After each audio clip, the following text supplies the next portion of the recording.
Falando de bolsonarista, vamos falar então do ex-presidente Bolsonaro, né? Ele está nos Estados Unidos desde o ano passado, quando viajou para o país, antes mesmo da posse do Lula, mas há relatos de que o presidente, ou que o ministro do STF, Alexandre de Moraes, pode acabar pedindo a prisão dele. Então a gente pode dizer que o Bolsonaro realmente não tem intenção de voltar e ele pode se declarar um preso político?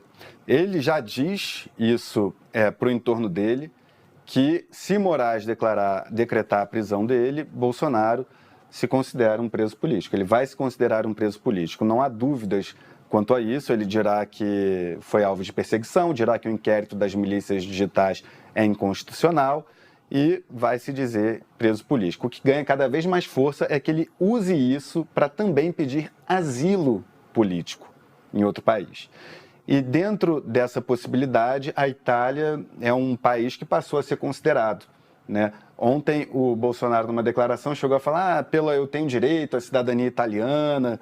Enfim, ele já começa ali a flertar com a Itália para poder, se for o caso, sair dos Estados Unidos e ir para a Itália e tentar lá um refúgio político. A gente noticiou na coluna, Bolsonaro expirou o visto oficial dele.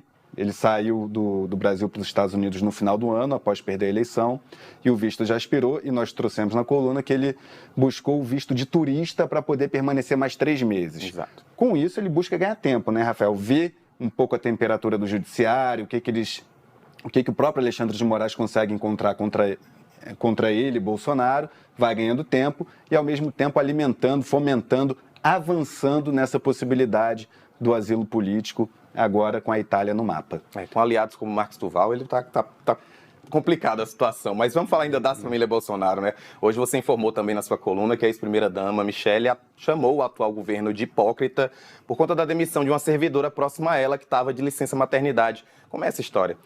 Pois é, a Michele Bolsonaro usou uma rede social para dizer que o governo Lula teria exonerado uma funcionária próxima a ela, que estaria em licença maternidade. A ex-primeira-dama foi cobrada, né, a dar mais informações sobre isso, até o momento não se manifestou, mas o que vale muito a pena a gente registrar, que a oposição a Lula está batendo muito nessa tecla, é a questão do governo do amor. Né? Eles usam esse mote, é um mote que a oposição agora está pegando, que nem teve com o Faz o L, né, ali no começo, quando o governo Lula dava algumas tropeçadas. Agora os opositores de Lula usam essa história do governo do amor cada vez que tem uma cena, digamos assim, mais ríspida, de atrito, de embate.